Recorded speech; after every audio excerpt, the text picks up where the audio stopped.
Hey everybody, well behind me isn't too much to look at, but believe it or not, right here in Titusville, Florida, right off of US 1, this was once to them a major attraction. It opened in 1959, it was called Florida Wonderland. It closed in 1973. In the last couple of years, it became known as Johnny Weissmuller's Tropical Wonderland. Yeah, it's the same Johnny Weissmuller, the old Tarzan guy. But it wasn't open very long, as I said, from 59 to 73. We're going to take a look around and see if we can drum up some memories of this place. What memories and photos exist, we'll try to bring those in our video and see if we can drum up memories from you. You can post below about this place. So let's go take a look around the old Florida Wonderland. Now here's an old photo of the park. First, as you see, as you come off of US 1, the large parking lot, and then you see the fence, which is where you would buy your tickets. And once you go through the fence, you would enter Dodge City. Now these signs here at one time would have been right at the entrance. It's hard to say if they're the same signs that are in the previous photo I was just talking about. Now this is looking across US 1 into the former park. I was talking earlier in the video right in front of that fence line across the street there, and right behind me would have been the Dodge City area. But as I scan around here, there's just nothing really left of the place. But as I go to the left, you'll see the snake house, as I call it. I believe the correct term was the snake farm. It's not original to the park. It was built about 4 or 5 years after the park opened. I believe in 1963 is when this place was built. But they housed reptiles and such. But we'll talk about that later. Here's another shot of the parking lot. And some of the original parking lot is still there, I guess you could say. Here's a couple of pictures of some of Dodge City. Here's the Dodge City Jail, as you can see. And the next building we're going to look at is Miss Kitty's Pleasure Palace. I can just imagine a lady bringing her child through the ticket booth and saying, let's go to Miss Kitty's Pleasure Palace, and after that, why don't we take you to the hanging tree? But that's what it was. Now this shot right here, look beyond where Dodge City would have been. You see these trailers in the back.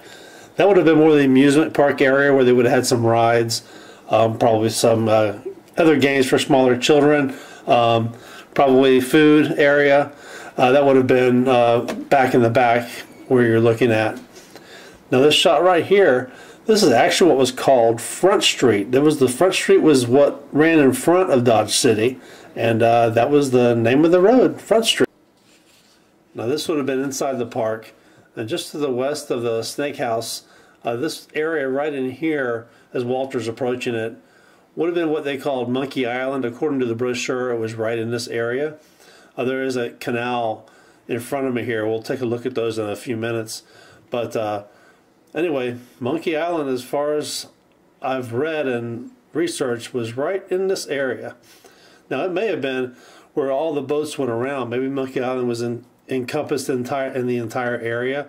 And here's an old aerial shot. And you can kind of see the boat path in the middle of this photo. Maybe Monkey Island was in that entire boat path. I'm not sure. Now a quick story, when this park closed in '73, they couldn't capture all the monkeys. So for months and maybe a few years, some of the monkeys terrorized local residents that were near the park, looking for food around their home and such.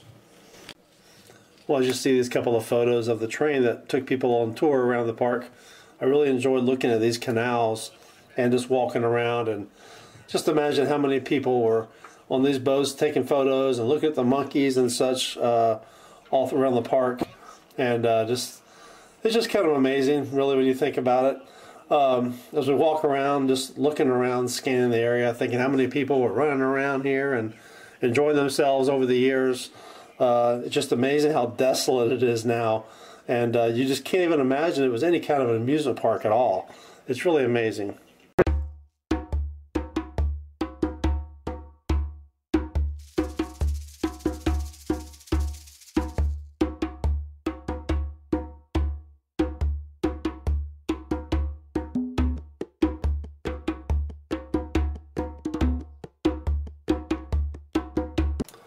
Walter and I ventured back in this jungle area to look for any kind of remains of anything.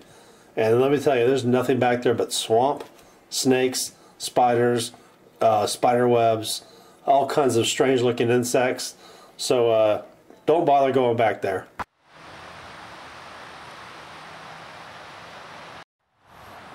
Some of these trees are amazing. This one here, I would imagine, would be a focal point as you were going by on your boat ride. Look at that. Yeah, that tree was still huge 40, 50 years ago. Cruise right on by. Tropical Wonderland. I'll take a snapshot of myself. Oh, where'd you come from? Tropical Wonderland. So here's the snake house, or snake farm as you want to call it. Some of the photos I took 4 years ago, so you'll notice that the color of the roof changes a couple of times. That's because some of these photos are older. But again, it was built in 1963. It housed different snakes. I'm assuming reptiles, maybe insects. I don't know all the story. I don't get a lot of details. I can't find a whole lot of information. So I'm just giving you what I know, but still a prominent fixture there. A very unusual looking building that always draws a lot of attention. But that's the snake farm. Now taking a look behind the snake farm, this is what would have been the petting zoo back in the day. Well, it appears that the park, when it closed in '73, a lot of it was because Johnny Weissmuller, well, he didn't like the way the animals were being treated, and he also didn't like the way some of the things were being ran here. When he took his name off, it seems like that's when the place went downhill, and that's when it closed.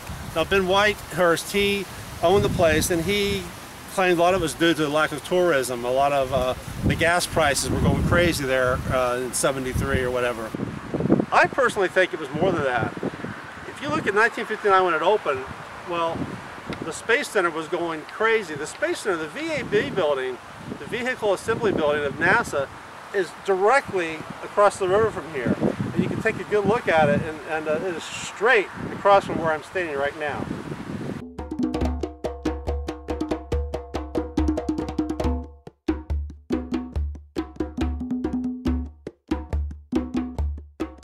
So that's one of the reasons, I think, because this place was exploding with people. Thousands were coming in the Space Coast and Brevard County area at that time. And so that alone would be a lot of traffic. A couple other things. I look on eBay, I look at thrift stores, I look at garage sales. Never, ever, ever have I seen anything from Florida Wonderland or Johnny Weissmuller's Tropical Wonderland. Never came across anything. And I also look at the photos you've seen in here on this video.